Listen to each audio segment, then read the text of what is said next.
mendadak sih ada satu Timothy nih. Ini anak ketiga nih, dia habis olahraga sepeda. Dia sekarang ini posisinya mahasiswa di salah satu perguruan tinggi di Jawa Timur. Dia konsentrasi pada pertanian. Nah, ini Timothy. Selamat siang Timothy. Selamat siang Om. Ini lain lagi nih stylenya nih, seperti ini. Tapi kita lihat nanti. Baik, saya akan melanjutkan bincang saya dengan Esther tadi. Ya gimana Esther, figur buat kamu papa dan mama itu gimana tuh? Jangan-jangan kamu mengharapkan nanti pacar kamu yang seperti papa gitu kan tadi. Gimana? Apa ya, papa dan mama, papa itu orangnya orang yang nggak pernah marah gitu, jarang marah, terus sabar, apapun hakikatnya harus sabar kayak gitu. Terus apa ya, baik, betul-betul sangat baik gitu. Terus nggak pernah marah tadi, dan jarang dia bilang enggak gitu. Misalnya kayak kamu minta apa gitu? Sesuatu gitu kayak dia nggak pernah bilang enggak, tapi dia bilang sabar. Okay. Sabar nanti ada sabar nanti ada waktunya gitu, kayak sabar gitu. Berdoa aja katanya supaya ada rezeki gitu. Pasti nggak pernah bilang enggak gitu, walaupun ya belum tentu, tapi kan penolakan itu nggak pernah ada gitu. Kamu kan wanita satu-satunya nih, manja nggak sama papanya? Lumayan sih, lumayan tapi manja ya? Tapi maksudnya untuk komunikasi termasuk lebih jarang, nggak sesering ke mama karena apa ya, merasa perbedaan umur kali ya, karena udah begitu jauh gitu umurnya, jadi kayak kadang merasa ya biasalah anak perempuan gitu. Tapi yang lain kakak-kakaknya pasti ngerti lah ya, abang-abangnya ngerti lah kalau kamu diprioritaskan, pasti mereka paham lah, atau cembokur juga? Paham ya. Oke. Kalau di orang Batak sebetulnya kamu nggak kehilangan orang tua, nggak tahu di kamu ya. Kalau di Batak Toba, dia nggak kehilangan orang tua. Yang kehilangan orang tua itu adalah anak pertama. Karena anak pertama akan menjadi orang tua dari kalian. Itu yang kalau di filosofi. Nah, walaupun yang paling kecil tentu merasa kehilangan, tetapi yang kehilangan orang tua itu yang paling besar, nomor 2 gitu. Karena mereka lah ayahmu. Nanti mereka nikah, istrinya itulah ibumu, gitu ya. Jadi itu bagian dari itu triknya orang Batak kali ya, budaya kita untuk memberikan semangat. Timothy. Nah, ketika pada saat papa meninggal tuh kamu di mana? Di Malang. Oh, masih di Malang. Di Malang. Lalu ketika mendengarkan berita itu, apa terlintas di dalam pikiranmu? Apakah aku pengen balik? Atau itu pasti sembuh? Ini beritanya sakit atau berita meninggal? Sakit. Berita sakit. Berita sakit, aku kalau misalnya bapak, aku awalnya optimis. Ini bapak soalnya nggak sakit. Bapak bugar. Bapak itu, aku kan video call setiap hari. Bapak itu bugar. Justru aku nangis pas mama. Jadi mama udah diisolasi gitu kan. Yang pas tadi dibilang dibawa ke Adamali. Aku telepon sama mama video call karena dibilang bapak, jangan lupa kau sapa mama setiap hari nanti ya. Jadi aku video call. Tunggu, bapak ngomong begitu, jangan lupa kamu sapa mama setiap hari ya? Ya. Itu pada saat di mana mama? Di rumah sakit. Yang di? Masih di Binakasi. Masih di rumah sakit sebelum gitu. dipindahkan. Okay. Aku termasuk hampir mungkin setiap hari lah ya. Seminggu mungkin dari 7 hari tuh 5 hari pasti ngobrol sama bapak. Gitu kan. Tapi untuk ngobrol sama mama, karena kebetulan mama lagi sama bapak. Oke. Jadi dibilang bapak gini, jangan lupa ya nanti setiap hari kau sapa mama, katanya kan. Oke pak, aku bilang. Terakhir aku sapa nih mama, pagi-pagi aku telepon kan. Dia kebetulan udah pindah ke Adamalik. Aku bilang, jadi aku awalnya kan nangis nih. Bukan nangis, sedih. Belum nangis, sedih. Aku tanya nih temanku, "Cemana ya, Wak? Aku sedih nih," aku bilang kan. Kalau aku telepon aku takutnya nggak sanggup nangis. Kau telepon tapi jangan nangis katanya. Ku coba lah telepon. Halo Nande gitu kan. Oh, bercanda Apa ya. kabar? Oke. Ya anakku gini. Terakhir dia bilangnya aku bilang kan, gimana keadaan di sana? Inilah minum mama aja dari jam 3 pagi tadi, mama minta sampai sekarang belum diantar katanya kan. Terus mama tadi buang air besar aja terpaksa jadi tercecer. Aku udah, Waduh. wah, apa cerita nih gitu kan? Aku bilang, "Deh, cobalah room tour lah dia. Apa itu? Room tour, arahkan kameranya ke Oh, ruangan." oh. Aku bilang ini Iya, gitu. iya, iya. D, hubungi kawan Nande, pindah dari situ, aku bilang.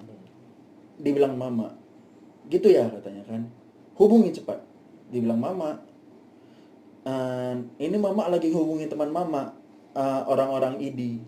Aku bilang, jangan hubungi di grup, aku bilang. Kalau di grup bakalan jadi bulan-bulanan kita. Karena orang sana juga. Hubungi satu teman mama yang mama percaya. Dihubungilah temannya. Barulah dapat rujukan tadi seperti yang dibilang abang. Jadi pas aku bilang gitu, pas dia room tour itu, sedih hatiku. Dibilangnya gini, inilah kamar VIP katanya. Tuh, apa cerita nih kamar VIP gitu kan? Kamar apa asbesnya kuning, ini VIP zaman kapan ini gitu kan? Kamar mandinya pintunya nggak ada gitu. Jadi pada saat aku lihat itu kenyataannya wah. Setelah itu kemarin beberapa hari lalu aku ngobrol sama teman, dia bilang ruang isolasi Adam Malik itu ada sebenarnya gedung baru. Oh. Tapi gedung baru yang tidak diselesaikan. Ya mudah-mudahan ini menjadikan Iya. apa ya sebuah fakta yang ya mungkin bisa kita saksikan apa kelanjutannya gitu. Ini rumah sakit terbesar di RSUP. RSUP, benar. Rumah sakit umum pusat. Harusnya ya seperti itu. Cuman kita nggak perlu menanamkan kebencian Iya, karena itu perbaikan. bikin kita sakit. Kalau kata Bapak, jangan jadikan bahan pikiran hal-hal yang tidak seharusnya. Sakit kita gara-gara itu katanya. Oke, siap gitu. Jadi pas aku lihat kan Bapak meninggal padahal jam 2-nya itu aku masih video call. Oh. Kan gua masih. Bapak meninggal sekitar jam berapa ya? Jam 6 ya? Jam 8. Jam tengah 8. Jam 2-nya itu aku masih teleponan video call. Teleponnya kan. Awalnya sekali dia video call, gak aku angkat, baru aku telepon lagi. Halo Pak, kok udah pakai sungkup gitu kan, pakai oksigen. Ngomongnya nggak jelas. Terakhir kami cuma 3 menit video call gitu. Biasa sejam, 2 jam video callnya gitu kan. Kali ini cuma 2 menit. Pak, istirahat aja lah Pak, aku bilang. Sesak Bapak, aku bilang kan. Iya katanya. Rupanya setelah itu dia masih video call sama yang lain-lain lagi kan. Pas kabarnya malam meninggal, Bapak meninggal, aku sangat kaget. Mama meninggal, aku sudah sedikit lebih ikhlas. Oh. Bapak meninggal tuh aku kaget kali. Aku situ kebetulan makanku baru nyampe kan. Jadi pesan Grab di Malang gitu kan, anak-anak kontrakan. Masuk. Datang nih makanan, aku baru buka makan. Makan bentar, terus ke toilet. Di toilet di telepon abang. Cuman kemarin gak terangkatku karena HP ku keletakkan. Aku keluar toilet, udah nggak ada bapak tadi katanya kan, nggak selera lagi makan. Itulah baru pertama kali kurasakan tidak selera makan. Masa badan segini nggak selera makan kan gitu. Itu kali pertama aku merasakan tidak selera makan. Terakhir, wah gila ya gitu kan. Terakhir aku mikir, wah apalagi ya ini yang ku lakukan ini sebenarnya semuanya ini untuk apa lagi sih setelah bapak nggak ada. Aku selama ini melakukan segala sesuatu itu semata-mata sebenarnya untuk pembuktian kepada orang tua. Pada akhirnya, oke nih kita ubah nih tujuannya. Biar kita nggak sia-sia menjalani hidup. Biarlah yang kita lakukan ini adalah pembuktian untuk kita, diri sendiri, Tuhan, keluarga, nama baik, nama besar gitu. Orang kan sekarang lagi mengukur nih. Kira-kira anak Pak Tarigan ini squad apa ya gitu. Betul. Nah, kita saksikanlah gitu. Betul. Nah, memang itu juga tujuan saya untuk mengekspos ini sekaligus pembelajaran kepada semua masyarakat bahwa anak-anaknya tahan. Ini kan kalian sebetulnya masih usia muda, yang gampang goyang kan. Benar. Nah itu. Nah tetapi dari kita percakapan tadi saya kesan pertama dengan Esther tadi ngobrol saya masih merasakan dia masih emosinya masih inilah. pendeta kan psikologinya bisa kemana-mana kan. Makanya saya keluar tadi, saya alasan cari toilet sebenarnya. Saya bukan mau cari toilet, saya mau close supaya mereka ngomong. Nah, Timothy, pada saat kamu nggak sempat saksikan berarti Apa? Papa dimakamkan? Oh enggak, kami kan nggak ada yang menyaksikan. Enggak, waktu meninggal di Mata Friska masa nggak ada yang datang? Oh abang, Tapi nggak sempat ya? nggak sempat. Ayo. Papa itu dikubur jam 1, aku baru berangkat dari Malang itu jam 5. Dan itu penerbangan terakhir kemarin sebelum PSBB. Itu hari terakhir. Waduh. Seandainya besok kejadian tersebut, saya nggak bisa pulang. Iya. Awalnya sebenarnya nggak pengen pulang sih, bukan nggak pengen pulang. Menjaga diri sendiri lah, daripada pulang nanti semua jadi sakit, toh udah dikubur juga nggak sempat gitu kan. Cuman kami ingat, oh ada mama ini yang masih harus diperjuangkan, Iya. gitu. Kita kan nggak patah semangat di situ gitu. Jadi Papa nggak sempat lah ya. Nggak sempat. Kalau Mama, tapi Mama masih ada nggak pertemuan fisik? Nggak ada juga ya. Hanya video call juga ya. Sampai kepada meninggalnya. Sampai kepada meninggalnya. Tapi mama itu ada ngechat aku 3 hari atau 4 hari sebelum meninggal jam 2 pagi. Kebetulan aku masih chatan sama temen. Dia bilang cuma satu bubble aja, baik-baik ya anakku. Habis ku chat lagi sampai itu nggak ada lagi, besok nggak ada lagi chat, baik-baik ya anakku gitu kan. Iya Ande, aku bilang. Wah, kenapa bilangnya cuma kan? Aku tanya ke abang-abang yang lain kan, ada di chat nggak gitu kan, nggak ada. Oh, apa cerita nih? Apa karena aku yang paling lain gitu kan? Paling lain. Gitu. Ya memang anak-anak ya satu yang paling besar ada di Bandung ya. Iya. Oke, kita nggak bisa, memang si bapak mudanya ngomong udah keburu pulang. Oke lah. Nah, sosok dari antara papa mama ini kan tadi kita udah bicara bagaimana dulu dia kena virus itu. Nah sekarang sosok papa dan mama bagi Timothy ini, Bagi saya. Oke, bagi Timothy itu papa itu sosok seperti apa atau mama seperti apa yang bisa kamu saksikan? Oke. Silakan. Papa itu role model, mama itu teman curhat tapi dalam hal kehidupan. Kalau aku ngomong sama bapak kemarin sempat juga agak agak keras sih aku ngomong ke bapak. Aku bilang, masa kita setiap ngobrol harus membahas tentang tentang bisnis dan lain-lain sih gitu. Aku kalau misalnya ngobrol sama bapak itu tentang bisnis, karena gini dia bilang, ya kan aku tetap juga nanya kabarmu, tapi memang kita banyakkan ngobrol itu ya yang berisi. Itu yang paling aku senang dari bapak sebenarnya. Cuman aku kemarin pas dalam keadaan maksudnya kehidupan kampusku juga lagi galau misalnya gitu kan, ibaratnya lagi galau, tapi bapak ngajak ngobrolnya tetap dengan hal yang sama. Jadi kemarin aku sempat, tapi memang karena itu memang kebiasaan, jadi aku sebenarnya merasa kemarin, wah apa aku salah ngomong ya gitu. Saya kira besoknya aku minta maaf. Dan bapak pun bilang, bapak itu orang yang tidak malu minta maaf. Bapak itu tidak malu minta maaf. Bapak itu adalah orang yang kita bilang ya, kalau dibilang dia itu tidak pernah marah, bisa dibilang gitu, tapi kalimat yang lembut tadi itu bisa kita bikin kita sedih gitu. Dia ngomongnya lembut, tapi kita tahu dia tuh memperingatkan. Aku sangat sensitif lah kalau bapak ngomong. Ada tuh beberapa hal yang dia omongkan sebenarnya itu sensitif, tapi dia tidak marah karena memang pembawaannya tuh pembawaan santai lah. Santai, pembawaan itu santai. Sangat demokratis ya. Sangat demokratis. Bapak itu tidak pernah aku kasih contoh, Pak, beli laptop lah. Aku bagi 2 ini kita uangnya. Aku bilang kan, aku ada tabungan, bagi 2 tambahin. Oke, katanya. Untuk apa laptopmu itu keperluannya? Untuk ini. Berarti itu untuk produksi ya. Kalau untuk produksi bapak tambahi katanya. Cuman kalau untuk main-main enggak gitu. Jadi memang bapak itu kalau dalam hal dunia pendidikan dia tuh sangat konsisten lah mendukung, sangat konsisten gitu.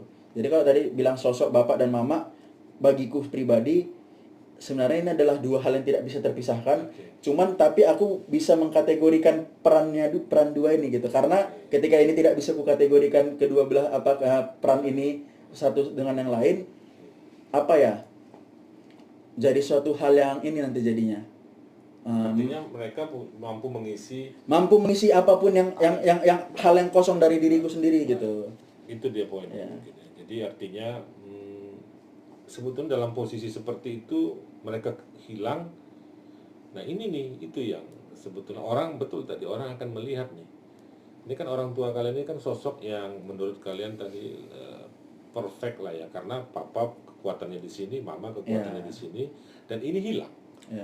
Pada saat kalian sebetulnya pada usia-usia yang sangat membutuhkan karena di sini nih usia 19 mungkin 20-an.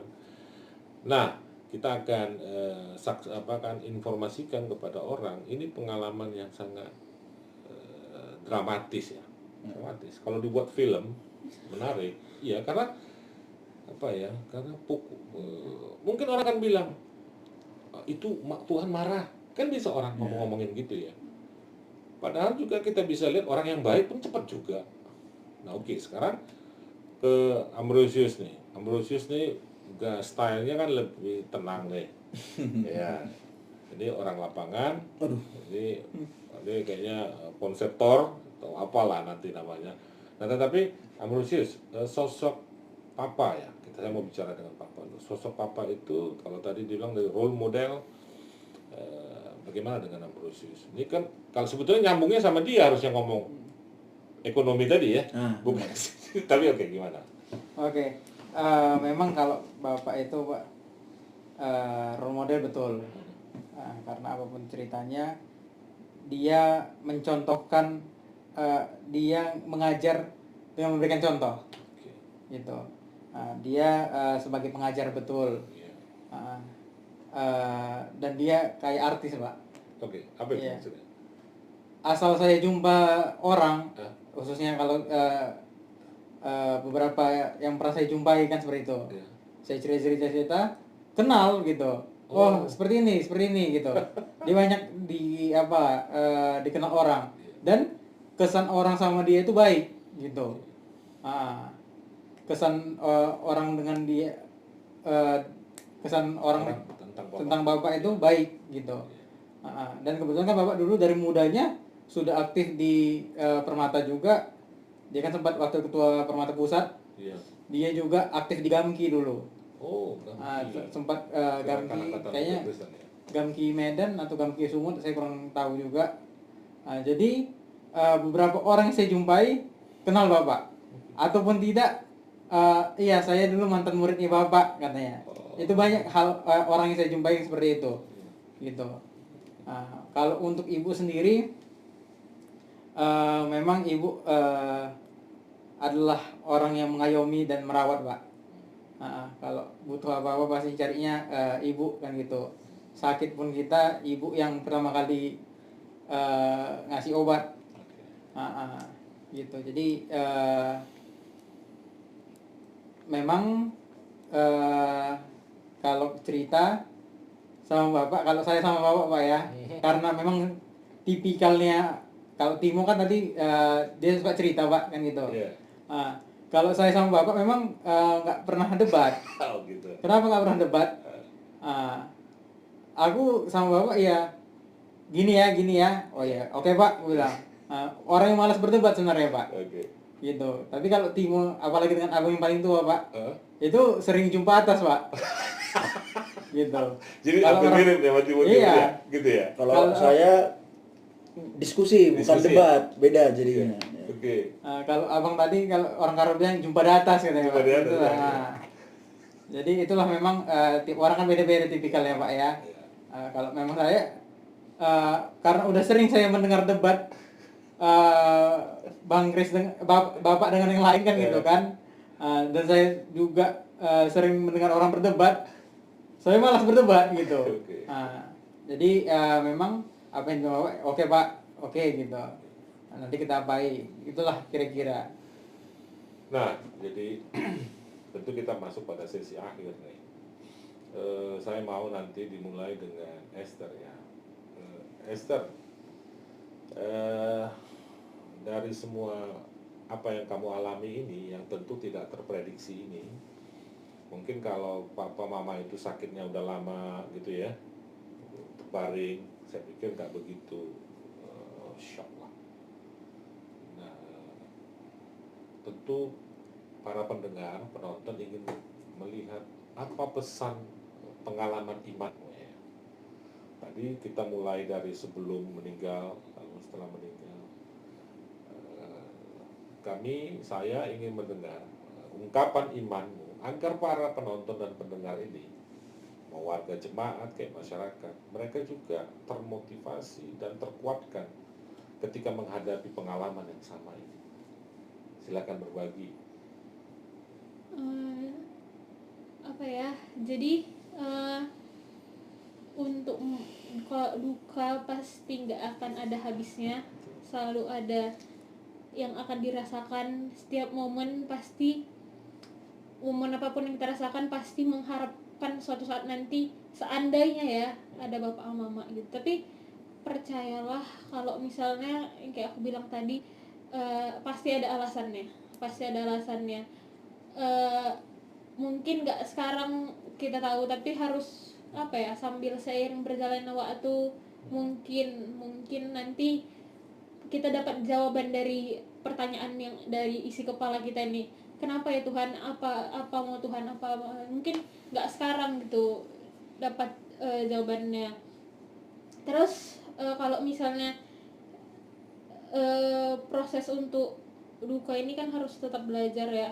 Jadi kayak tahap pertama mencoba penerimaan, tahap berikutnya coba ngerti gitu. Jadi harus bertahap sih, nggak bisa langsung aku memvonis diriku udah kayak aku nggak sedih lagi kok gitu. Pasti tetap ada gitu. Terus kalau misalnya dari apa yang kurasakan, ini nggak mudah gitu, ini nggak mudah dan nggak akan pernah mudah, tapi ini tuh bisa dilewati. Jadi selalu ada, semua nanti kesedihan ini pasti akan diganti lah gitu, diganti dengan sesuatu yang kita nggak tahu apa yang direncanakan untuk kita gitu sih. Kalau dari aku, apa yang udah diajarkan orang tua, ada keluarga pendukung, pasti akan apa ya, berdampak sendiri ke aku. Mungkin orang tua dulu ngajarin, kalau kau kehilangan uang, kau kehilangan sedikit gitu. Kalau kau kehilangan keluarga, kau kehilangan sedikit. Tapi kalau kau kehilangan semangat, kau kehilangan segala-galanya. Itu yang selalu dibilang bapak berulang-ulang sampai kita semua udah hafal gitu. Jadi kayak ibaratnya harus tetap punya semangat gitu. Ini poin yang terakhir nih, kekuatannya, yaitu kita kehilangan materi itu masih kecil. Kita kehilangan keluarga, bahkan tadi disebutkan oleh Esther, masih kecil. Tapi kalau sudah kehilangan semangat, maka kita kehilangan segala-galanya. Saya pikir itu clue-nya yang sangat bagus, dan itu Esther buktikan. Saya senang loh kamu bisa bangkit, karena laki-laki aja belum bisa tentu bangkit seperti kamu ini. Karena saya pernah kehilangan orang yang saya cintai. Baik, oke. Timothy, apa pesan iman, pengalaman imanmu yang bisa kamu bagikan kepada teman-teman, para penonton, pendengar, sehingga mereka tertolong ya untuk bisa mengalami dan bisa keluar dan bangkit. Oke. Aku ada melakukan beberapa hal yang berbeda ini. Hal pertama itu aku tanya teman-temanku yang udah duluan merasakan duka. Berapa lama sih merasakan duka itu? Berbeda-beda. Setiap orang berbeda-beda gitu. Ada juga yang aku tanya temanku yang udah ditinggal dari kecil gitu kan. Dia bilang, aku tanya, apa sih perasaan kamu ketika ditinggal? Aku sebenarnya nggak merasa sedih katanya. Aku hanya merasakan ingin mempunyai seorang sosok. Wah, gila ya, gitu kan.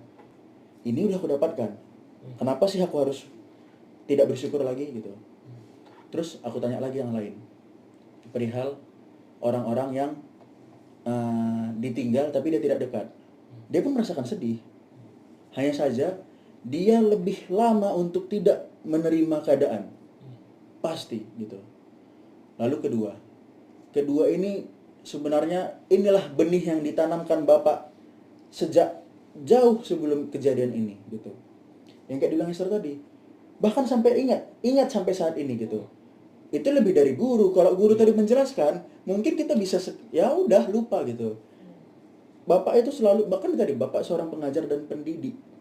Nah, jadi satu hal yang ku tahu pasti, dia meninggalkan kepercayaan diri kepada kami jauh sebelum dia meninggal. Itu yang harus dilakukan setiap orang, bahkan setiap orang tua dimanapun berada, agar nanti anaknya itu tidak merasakan, wah kok aku seperti ini ya, aku merasa gak mampu nih tanpa orang tua. Memang iya, kita kehilangan, tapi bukan kita jadi tidak bisa berbuat apa-apa lagi sama sekali gitu. Jadi percaya diri itu penting. Banyak orang tua yang mungkin melewatkan ini gitu. Anaknya dikekang, tapi dikekangnya tanpa alasan, dilarang tanpa alasan gitu. Sedangkan Bapak, dari aku SD aja, aku berangkat sekolah dulu dari sejak kelas 3 ya, naik angkot sendiri, naik sepeda sendiri gitu. Dan Bapak percaya. Maksudnya gini loh, banyak orang tua di luar sana yang sampai anaknya SMA itu masih ditungguin di depan sekolah. Itu hal yang nyata loh gitu. Ketika nanti mereka pergi, apa sih yang terjadi gitu? Itu akan lebih sakit lagi bagi dia gitu. Itu yang maksudnya, nggak usah lah hal yang spesifik seperti itu. Banyak lagi hal lain. Contoh lah misalnya anaknya mau, misalnya kita bilang mau berbuat sesuatu aja, udahlah nggak usah lah, nanti terganggu sekolahmu apa segala macam. Oke, benar, terganggu sekolahnya. Kalau suatu saat cita-citanya bukan yang disekolahkannya tuh, mau jadi apa gitu? Dia nggak pernah punya persiapan. Yang ketiga adalah dari aku sendiri gitu. Aku melihat apa ya yang harus kulakukan untuk ini semua. Karena kita kan nggak boleh katanya tuh kita nggak boleh mencari pelarian, nanti akan makin lama healingnya. Sedangkan aku kemarin langsung cari nih jurnal-jurnal yang ada gitu kan. Ternyata jurnal psikologi ada 4 tahap dalam grieving, dalam berduka gitu kan. Sampai mulai dari mengakui sampai nanti mulai dari awal, terus nanti katanya marah kepada Tuhan, baru mulai bergaining, baru mulai Tuhan kau kasih aku gini, ku kasih gini gitu. Pada akhirnya tuh acceptance 4 atau 5 gitu. Aku mikir, wah ada ya teorinya gitu. Cuman memang tidak semua teori mungkin harus seperti itu, atau mungkin tahapan-tahapan ini sebenarnya tahapannya, tapi berbeda kita menyikapinya gitu. Nah, kemudian hal yang lain lagi adalah aku melihat nih clue-clue yang mungkin dikasih Tuhan nih, clue, tapi kita nggak sadar. Bapak dulu pergi ke Malang agak lama, dia jarang tuh jalan-jalan, dia tuh workaholic sebenarnya. Bahkan dia jalan-jalan pun tuh sambil cek kesehatan atau sambil kerja gitu. Itu sebagai jalan-jalan ya. Aku pernah nanya kan, Pak, Bapak nggak lelah melakukan itu semua? Ini hiburanku, kata. Wah, memang beda ya sepertinya orang-orang gitu kan. Terus aku tanya lagi, Pak, kalau misalnya untuk kita bilang ya bahasanya, aku tanya kemarin, Pak, kenapa Pak Bapak tumben-tumbenan lama di Malang nih? Aku udah mulai lelah. Padahal dia dulu nggak pernah dia bilang lelah. Di situ dia bilang lelah. Aku udah mau istirahat, aku udah mau pensiun, katanya kan. Oh, apa cerita gitu kan? Terus di 2019 atau 2018, di hari yang sama Bapak meninggal, 23 April. Aku ke Jakarta sama Bapak karena dia bilang, kau ke Jakarta lah, Bapak rindu, katanya kan. Aku dari Jumat, Sabtu, Minggu aku pulang. Di tanggal 23 itu aku bilang, sampai jumpa Pak di lain kesempatan gitu kan. Ternyata di tanggal 23, di 2 tahun berikutnya, aku ngucapin selamat tinggal tapi untuk selamanya gitu. Dan begitu juga Mama. Mama meninggal di hari ulang tahunku. Sampai kapan ini bisa kulupakan gitu. Makanya kita ini berjalan beriringan dengan kedukaan. Kita itu berjalan, kita nggak mungkin kita lupakan duka gitu. Cuman kita semakin kuat. Kan seperti itu. Ya mungkin Pak Pendeta lebih paham lah dalam hal itu gitu kan. Nah, yang aku bisa sharingkan ya pengalamanku gitu. Secara teori aku mungkin tidak paham lah. Nyatanya ini yang aku lakukan gitu. Bahkan di hari aku dulu mentargetkan skripsiku siap, itu di hari bapak meninggal. Aku udah lama nih nulis, 23 April skripsi selesai. Ternyata 23 April ada yang selesai rupanya, bukan skripsi gitu. Tanggal 4 Mei meninggal orang tua. Apa nih ya itu? Tapi ini kesaksian lainnya lagi adalah di hari ulang tahunku itu aku bilang sama Tuhan, Tuhan, sembuhkanlah orang tuaku menurut caramu. Menurut caramu ini kan berbagai cara. Bahkan untuk menyembuhkan selamanya pun itu cara Tuhan gitu. Ternyata dikabulkan Tuhan. Oh, itu kamu ada ngomong begitu ya? Aku doa jam Itu 12 saya pikir, malam. Ya, itu saya pikir sudah beyond ya. Itu kalau aku bilang aku sebagai manusia biasa yang dulunya aku nggak mungkin nih hidup tanpa orang tua. Ternyata ini yang sekarang aku jalani. Mungkin nanti di setiap kami nikah nggak mungkin nggak keluar air mata. Lihat yang lain kan, ada orang tuanya gitu. Lah ini siapa? Kan gitu. Cuman kan itulah itu hal yang biasa lah, nanti pasti akan kami lewati dan mungkin ya udahlah, ada biasa kok gitu. Jadi baik, saya pikir Timothy ini udah lebih stepnya udah lebih jauh lagi dia. Nah, tapi yang bisa saya tangkap tadi yaitu dari Timothy bagaimana orang tua itu membangun kepercayaan diri ya. Sehingga justru ketika kayaknya seperti udah disiapkan ya. Ketika mereka mendadak seperti ini, nah, apa yang diajarkan itu sebenarnya ini udah masuk ke prakteknya, udah masuk pada kontennya. Gini, Pak. Aku ada satu kalimat gini. Dulu pas Bapak meninggal. Kami sudah dipersiapkan. Yang dipersiapkan ini untuk mengarungi lembah samudera itu siap gitu. Tapi untuk menerima hangat pelukannya tuh kami tidak lama waktunya gitu. Dan di sisi lain selain dipersiapkan tadi itu bilangnya untuk kita bilang kemarin itu belajar, hari ini ujian. Tapi ujian ini nggak ada remedial. Kalau merah ya udah, kita nggak bakalan berarti lagi untuk hidup selamanya gitu. Makanya usahakan kayak mana supaya nggak remedial. Belajar kemarin itu masa nggak ada ingat sih apa pelajaran-pelajarannya, gitulah kira-kira. Baik, jadi Timothy sudah masuk tahap melewati ujian. Dan kalau kamu sudah berani ngomong begitu dan itu keluar dari pernyataanmu, saya pikir saya udah yakin kamu itu bisa maju lah ke depan. Saya yakin itu kalau udah begitu. Nah, ini Pak Ambrosius, Mas Ambrosius, apa pesan moral, pesan iman, pengalaman imanmu yang bisa dibagikan kepada tentu orang-orang yang pada hari-hari ini juga sedang mengalami ini? Oke. Terima kasih Pak. Banyak mungkin keluarga-keluarga yang mengalami hal yang kami rasakan beberapa waktu yang lalu. Seperti itu. Ada juga beberapa teman yang menghubungi saya. Yang pertama saya katakan tadi adalah jangan panik. Tetap saya katakan jangan panik, tetap tenang, jangan takut. Karena penyakit ini bisa sembuh, virus ini bisa sembuh, kan gitu, bisa hilang.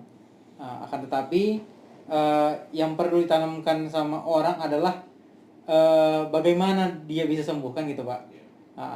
Kalau orang sudah berpikir aku kena, udah mati aja aku katanya, gitu, seperti itu. Dia nggak punya semangat lagi, gitu. Jadi saya katakan sama teman-teman ataupun kolega-kolega luar sana yang pernah saya sampaikan, yang pertama jangan takut, jaga diri, jaga keluarga. Karena ada juga teman yang dia kena kebetulan masih tinggal di rumah, kan gitu kan, ya otomatis perlu isolasi diri, kan seperti itu. Baru kalau pengalaman yang saya rasakan ya, waktu hari H itu memang betul begitu kejadian nggak tahu mau ngapain Pak. Itu nggak tahu esok apa yang mau aku lakukan, apalagi yang harus kusiapkan, kan seperti itu.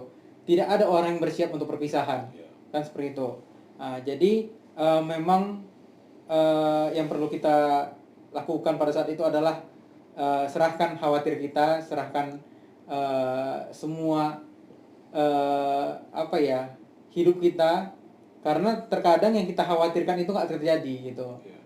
Toh kita masih bisa berjalan sampai saat ini, toh kita bisa menjalani hari-hari ini, kan seperti itu.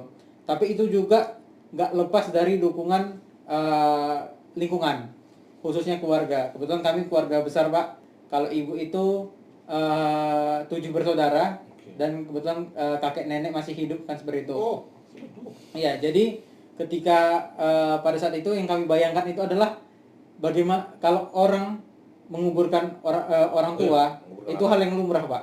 Kan seperti itu. Tapi bagaimana seorang orang tua menguburkan anaknya itu sulit untuk terterima. Kan seperti itu, Pak. Jadi yang saya bayangkan pada saat itu adalah perasaan Bolang dan Nek Biring kami. Harus kehilangan Kela dan juga anak, kan seperti itu. Jadi memang dukungan keluarga itu sangat penting, Pak. Dan perlu sampaikan juga bahwa keluarga yang kena itu bukan seluruh anggota keluarga yang kena gitu. Terkadang stigma di masyarakat ini masih menyatakan satu kena, semua kena seperti itu. Jadi dia dijauhi dari lingkungannya, dijauhi dari masyarakatnya, kan seperti itu. Jadi itu harus digarisbawahi buat rekan-rekan semua bahwa yang kena itu personal dan penyakit itu bisa sembuh. Jangan nanti dia sudah sembuh, orang nggak mau dekat-dekat lagi kan gitu. Jangan, itu kan terkadang pasien ini bukan hanya dia kena penyakitnya kan gitu kan, fisik yang kena, tapi psikologisnya juga kena, Pak. Karena apa? Mungkin karena ucapan dari masyarakat, karena dari tindakan lingkungannya juga gitu. Stigma tadi gitu. Jadi harus kita dukung orang yang kena ini, harus kita support. Kami pun bisa berdiri dan ngomong seperti ini puji Tuhan karena keluarga dan lingkungan gitu. Mungkin itu, Pak, yang bisa saya sampaikan, Pak. Terima kasih. Saudara-saudara sekalian, ada 3 poin utama dari percakapan ini. Ini sekaligus pembuktian bahwa anak-anak dari Bapak Tenang Malam Tarigan sekarang udah produktif ya. Bahwa duka itu bagi mereka adalah sebuah proses alamiah. Dan 3 hal yang bisa saya tangkap di akhir pesan tadi, Ambrosius mengatakan jangan khawatir.